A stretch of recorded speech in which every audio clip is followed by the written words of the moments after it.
We're cooked on this one. They're not opening up on height. And if they do, it's going to be. And that's you. By the way, I'm a short guy.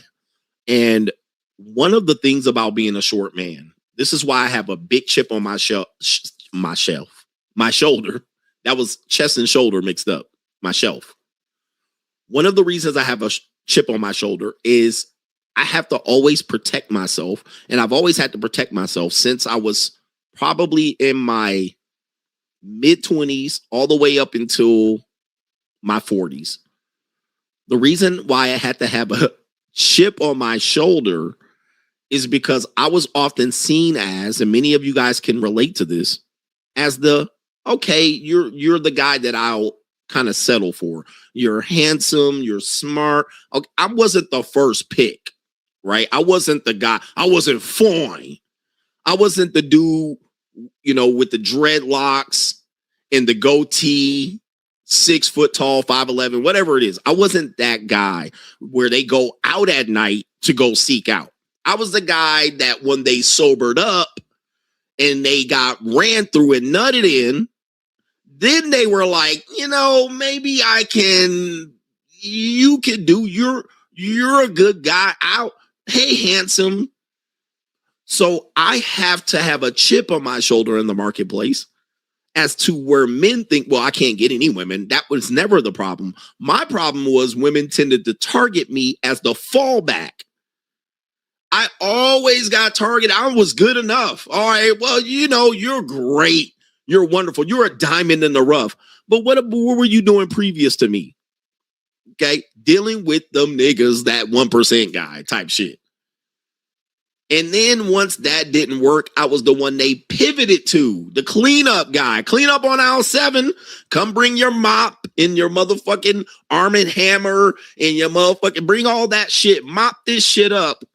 I had hundreds of women run that on me. Hundreds. And I was like, disgusting. So where men always thought my frustration was not getting women. No, my frustration was they wanted me to be the fallback nigga, the cleanup guy. Okay, that type of shit. You're such a great father. You can be a father and mentor for my kids. Oh, that type of shit where I'm like, I'm short. So I'm like, maybe if I was taller, that wouldn't be the case. No, I think it still would be the case. Unless I was like 6'4", 6'5".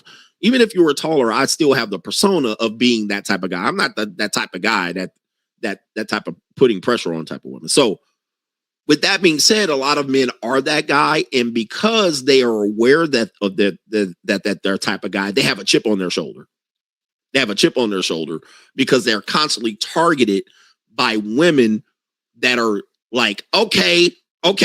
And that's you. I'm ready to settle. I'm ready to, I've turned my life over to the Lord. I want a good man. What I get now is I'm the silver fox. I get the silver fox things from women, especially black women. The silver fox. Oh, silver fox guy. So women that were former strippers, women that were former whores, they want to get a guy that now is established and got money and access. And now I'm the silver fox. So I'm no longer the cleanup man that they see as marriage material. I'm the guy that's like, oh, he's cool, handsome, respectable. I'm that guy.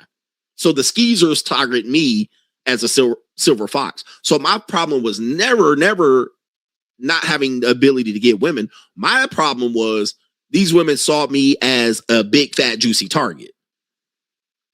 And it was mostly skeezers. When I'm out here, it's always reformed skeezers on my fucking neck. Hey, handsome. Hey, silver fox. Hey.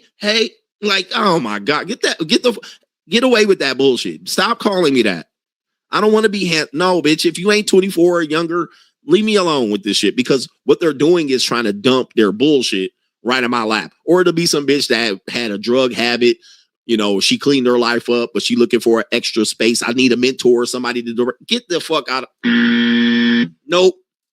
Because here's the thing. The minute one of them dreadlock head niggas coming around, she gonna fuck him. At a house party, she got too drunk off the goddamn Alizé and the Hypnotic. She gonna give him some pussy. All right, right off the rip, right when I'm in a relationship with her. Because I was like, well, you seem like a good God-fearing woman. Soon as that bitch go to Miami, she fucking him.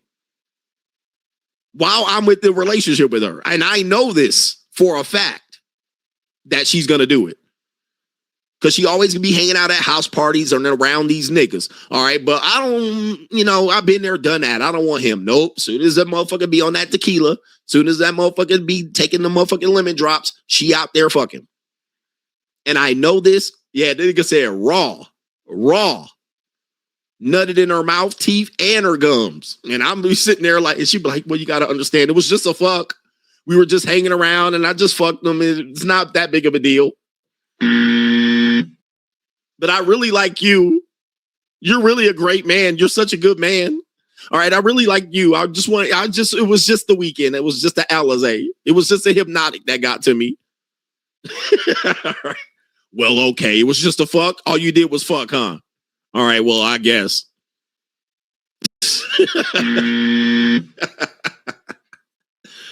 All right. Yep. Dude, you're like, wow, that's all you did? I was just smoking a joint and then one thing led to another and we just fucked for 30 minutes and he left. It's not a big deal. Huh?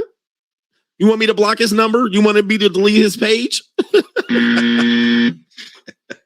Well, okay. All right. Well, if you was just a fuck. Trust me, man. I done seen it, heard it all, been there, done that. I've been on all sides of this goddamn floor. I done seen all of this shit. This is why I have a chip on my shoulder when it comes to this dating shit, is because I get targeted by skeezers. Yeah, all for free. I'm like, did he pay you at least? No, he just fucked and left. It's not that big of a deal. Meanwhile, you done paid for her ass to go to Miami. She borrowed $500 from you. She asked for $500 to go to Miami. I just fucked the guy. It's not that big of a deal, really. Bitch, you fucked him on the vacation that I paid for. Oh, I didn't think about it like that. Well, when you put it like that, I do see how that's kind of fucked up. Do you forgive me, though? I'll block him. I was like, you already been blocked by that nigga. He ain't gonna fuck you again. All right.